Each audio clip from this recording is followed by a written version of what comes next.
Well, Mr. Luke Smith, good afternoon and welcome to the studio. Good afternoon. Thank you very I much. pushed the right button this time. You almost tricked me by using a different microphone. Yeah, well, I'll bring a screwdriver next week. I think that one's had better It's days. a bit droopy, that one. Yes, it's lost its I can't help you with a screwdriver, but there you go.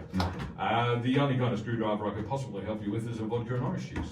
Mate, we'll go and see Uncle Dan after this. We're coming, Uncle Dan. It's Friday, absolutely. We're coming. And we're here not to talk about what we plan to do after work. No. We're here to talk about our superannuation. And today, specifically, we're trying to work out how much you can put into your super this year. And of course, the end of the financial year is not that far away. It's creeping up quite quickly. We're into May now. Yeah, that's right. And that's why I just want to keep sort of banging on and I sort of apologise in advance for 30 June's coming. It's coming. And no matter how many years I do this, and no matter how many times you tell people, listen, get in front of this, just get ready, be organised, let's go. People still come in on the day before the end of the financial year and say, can I just put some money into my super fund? And you know, there's nothing more frustrating because there are some significant savings to be had. So today we're going to talk about how much you can put in, what the catch-up rules mean, and then how you actually find out what you can and cannot use this year, regardless of the fund that you're in. All right, so let's start at the beginning. How can we figure out how much we can add to our super beyond the money that automatically goes in? Yeah, so we know that the annual concessional limit is $27,500, and that includes any money you get from your employer, plus anything that you put in yourself. Now that's from all employers and all super funds. Some people come in and say, well, I've got 3 jobs and 3 super funds. Can I do 3 lots of 27.5? No. I've got 1 employer, but I make contributions into 3 funds. Can I have 3 lots of 27.5? No. 1 job, 2 jobs, 10 jobs, 1 fund, 10 funds. The limit is 27,500. To check, you can ring up your fund at any time and you can say, hey, what have I had in the way of concessional contributions so far this year? And it's important to try and be specific and use that language because people on the phone in a call centre at different super funds may or may not understand the difference between a tax-free contribution and a concessional contribution. And you might get a number that could include all contributions. So I find to avoid any misunderstanding, let's say, try and be specific and say, hello, Mr. ABC Fund, could you tell me what I've had this year in the way of concessional contributions? Then you need to make sure or ask the second question, can you tell me roughly what comes in every month? Because if you're preparing for 30 June and you ring up now, you need to allow for what's coming in May and June and not use the number today because you need to preempt what's going to come from your employer. So once you know what you have put in already, you can then take that away from 27,500. That's what you can do prior to 30 June. Now, we've spoken in previous shows about the catch-up concessional legislation. And that says, whatever I haven't used of my annual limit back to 2019, provided I have less than $500,000 in my super fund, I can ring my fund and say, what came in 19, in 20, 21, 22? And if, for example, in 2019, the limit at the time was 25,000, if you only had 10,000 of employer contributions, that means you have what's known as $15,000 of cap space because you've used 10,000 of your $25,000 of annual limit in the 2019 year. So if you've got 15 there, 15 here, 15 there, 15 here, you could have a significant amount of room where you might have sold an investment property and you're looking down the barrel of a capital gain because house prices have gone crazy. A great way of using this legislation is to say, okay, what have I got in space from 19, 20, 21, 22, and what am I going to put in this year? And then potentially throwing in 50, 60, 70, $80,000, depending on what your space is, and claiming 100% of that money as a tax deduction. So it's a great way of bolstering super. It's also a great way of lowering your taxable income, or in a year where you've sold an asset or you've had a redundancy or you've had a windfall or something's happened where you've had an abnormal year. You might have had an amazing year as a contractor and had huge commissions and your income's doubled or tripled. And then you might say, well, how can I get it down because I'd like to pay less tax? Using this catch-up concessional legislation is a great way to lower your taxable income. So I guess there's two things to consider there. The first is how much space do I have left under my cap for this year? Yep. And the second thing is how much space did I have left below the cap in the last few years, because there is the legislation that allows you to catch up on unused space. Exactly, and that started in the 2019 financial year. You can't go any further back than that. And in the future, the furthest you'll be able to look back is a maximum of 5 years. So we're not there yet because the legislation only came to life in 2019. If you're in a defined benefit scheme, for example, so say you're in the PSS, on your annual statement, now on about the 4th or 5th page, they write down what they have recorded against your cap. So if you don't have your statement, you can log in, and then where they used to go to the estimator page, there's a hyperlink that says concessional cap space. If you click that, it says, Dear Leon, and then in a box it says, you have this much space. So that's set on the 1st of July every year. So if you're in a defined benefit scheme, any of them, you can call up and get it, or log in, or look at your statement, because that's the number that everybody has to play with, whether you're in a defined benefit scheme or an accumulation fund. So now that we know how much space we have under our cap that we can play with, what do we need to do? And I'm guessing here the paperwork is going to be kind of important. Yeah, that's right. So now we've established how much room we have. Let's say we have $15,000 of room this year. We need to ring up the fund and say, hey, how can I make a contribution to the fund? Now, if you're in a self-managed super fund, you're not going to ring yourself. You might ring your accountant, you might ring me, but you can make an electronic funds transfer, BPay payment. A lot of retail funds will only accept a BPay payment, so you'll need to call the fund and say, hey, I'd like to put some money into the fund, and they'll give you the biller code and the reference number. Once you've done that, it is vital that you submit to the fund that you have put the money into what's called a notice of intent. The reason you need to do that is anytime you use your own money, the super fund by default will treat it as a tax-free payment. Now, the notice of intent, as the name implies, it's my notice to you of my intent to claim a tax deduction. What that's telling the fund is, hey, can you pay 15% tax on the money I've just put in? They will do that, provided you send in that notice of intent. And on the form it says, here are my details, here's my fund, here's how much I've put in, so here's our 15,000. Right underneath the 15,000 that you put in, they say, how much would you like to claim as a tax deduction? Hopefully, you're smart enough to make those two numbers match and you say, well, I've put in 15, I'd like to claim 15. You don't have to, but that's a story for another day. You sign the form, you send it in.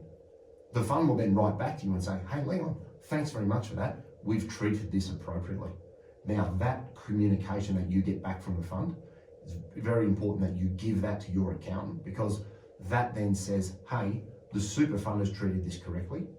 We're going to treat it as a deductible contribution in your tax return. And then the super fund's tax return and your tax return, they meet up in ATO heaven or hell, depending on which way you're going, and you get your deduction. So it's very important that that form goes in, because no notice of intent, no deduction, and then there's tiers. Okay, and so you make the contribution first, then you put in the paperwork. Yes. So how long do you have in order to do that? Because I'm guessing if you leave it too long, you're going to run into trouble.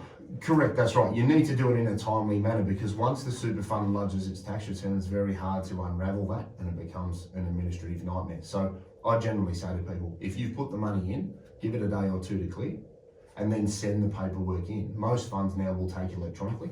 You don't have to post anything in, but check with your respective fund and make sure that they accept the signature correctly. So one rookie mistake is, oh, I've pasted a signature onto a page on my computer and I've sent it in, and then the fund comes back to you after the fact and says, well, we don't accept an electronic signature.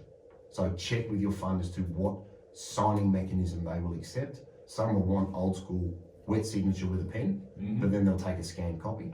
Others might allow you to use other methodology, for use of a better term, but make sure that it's correct, because the last thing you want to do is miss out on the tax deduction and save $2,000, $3,000, $4,000, $5,000, $6,000, $10,000 because you didn't sign the form right.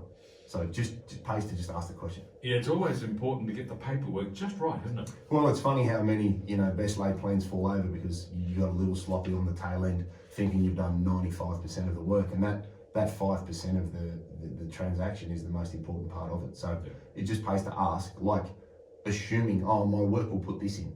You may not know that you have a bonus coming. You may not know that X has got to be caught up or whatever it may be. So don't assume that you know what's coming in. Call, because if you exceed the limit, then there's penalties for doing so, and it's best to just try and avoid that altogether. Okay, so what do people need to keep in mind when it comes to making the most of their potential contributions? Yeah, so one, check and make sure you know what you're working with. That's a great starting point. And then also remember that you can only look back for 5 years. We're within that time frame at the moment, so you can go back to 19. If you have over $500,000 on the 30th of June last year, then you can't look back. All right, that's the window.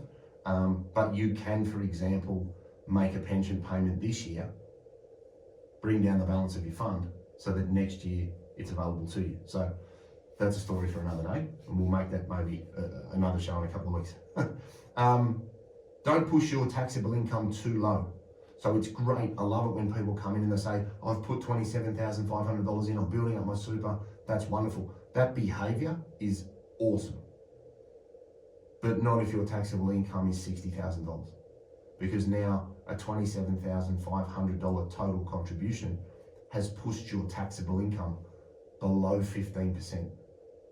So if you can earn your salary and your marginal tax rate is around 15%, you don't want to be pushing your total income below that, because now you're paying more tax putting a contribution into super than you would have if you just received your salary.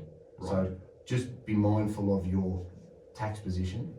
Whilst your behaviour is fantastic, you may then say, well, I'll make a non-concessional contribution to bolster my super so that I don't pay 15% if your primary objective is to just get the value of your fund up. So make sure your taxable income is appropriate. Make sure your paperwork's on point. Don't forget the notice of intent. Remember that you can use a pension payment to fund a contribution. So if you've worked out how much room you have and you don't have the cash lying around, potentially go to your offset account of your house. That's a good source of funds. Also remember, as we spoke about a couple of weeks ago, you could use a transition to retirement pension, take some money out of super, and then put it straight back into another account and claim 100% of that money up to the space that you've already confirmed. So there's a few different funding mechanisms that are available to people, but they need to be thinking about it now, because it's not a quick process to turn your super fund into a pension to then get the money out, to then open another fund and put it back in to get a tax deduction. So that's why I'm trying to bring it to light at the moment, because we've got the best part of 2 months to sort of work through this, because the funds must be cleared before 30 June. Yeah. Don't be that person that tries to do something on the 28th, and if the money's in the air and it's not cleared, you'll blow up next year and miss out this year. Yeah, absolutely. And so June 30 sounds like it's a long way away, but trust me, it is not. It is very, very close. It will be here before you know it. I'm with Luke Smith from Envision Financial. Today we're talking about how to work out just how much money you can put into your super over and above the regular contributions from your employer. It's about 10 to 5. Back with more in just a moment.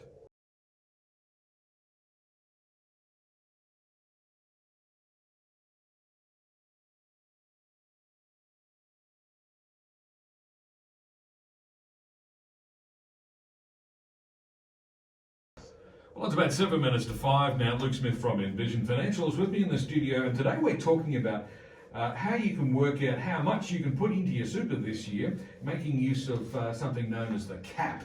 So, Luke, what do we really need to remember here? The key things that we need to remember. So the key takeouts, if I made a list, they would say, check the limits with your fund, don't assume. And I also wouldn't trust the MyGov site either. So ring your fund. What are you telling me? Don't trust the government? What a shocking thing to say. I'm not sure I trust the government. It's Friday after 4:30, we can say anything else. Check back, so check this year, get ready, then check and see what you have available in relation to previous years, starting from 19, so go 19, 20, 21, 22. Remember that you don't have to be gainfully employed to make this type of contribution. big misconception I get all the time is, oh, I'm not working at the moment, I can't make a super contribution. Yes, you can. So if you've got a defined benefit scheme, you've got rental income, capital gains, or you've got income that pushes your taxable income up around that 80, 100 plus mark, you can 100% put $27,500 in if you have had zero superannuation support, provided you are no older than 67. Right. Okay, so don't assume just because I'm not working at the moment, I can't do this. You very much can. Also remember that anything you put in, you can also potentially super split to the older spouse in your family so that you can get your own money sooner. And we've spoken about super splitting in the past. That needs to be done after the 30th of June, so it won't impact what happens before the end of the financial year. Use the additional contributions to be very clever around your capital gains tax.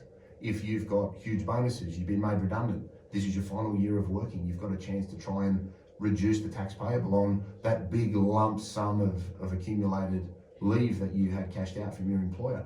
And think outside the box here. If you've got something that's pushed your income out of its normal range, look to try and use the catch-up concessional rules, because it'll really help you. And remember that you can take your money out of an offset account or a redraw facility to fund it, potentially, or also use the transition to retirement legislation, or if you're already receiving an account-based pension, take a pension payment out of that, use that money to put it straight back into the super fund and claim what goes in up to the cap space that you've worked out. So there's the how to do it, there's the what to do it, and most importantly, do not forget your notice of intent.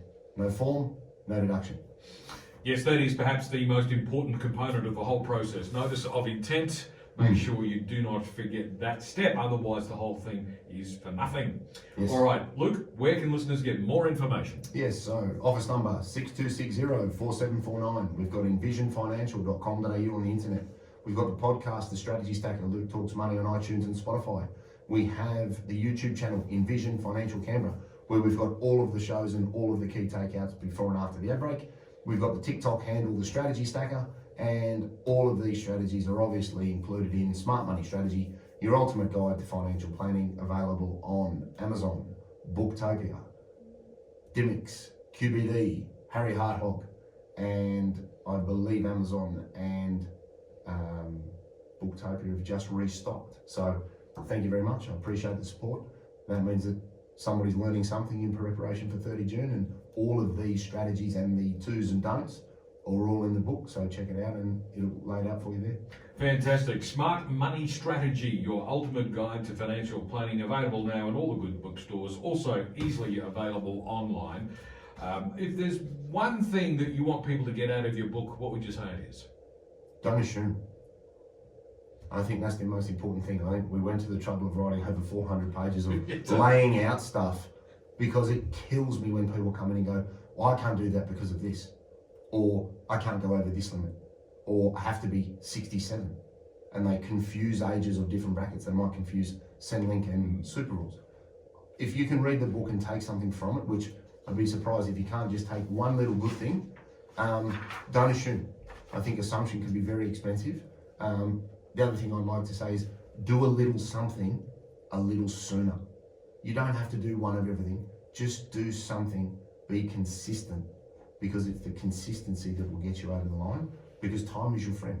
Yeah, that's the way to go. As you say, the sooner you get started, the better the outcome is at the end. Luke, thank you very much for popping by. See you next week. We'll see you again at the same time next Friday afternoon. Sounds good. When Luke Smith from Envision Financial joins me once again to talk money matters all over again, so make sure you're tuned in at that time. It's 2 minutes to 5. News is next.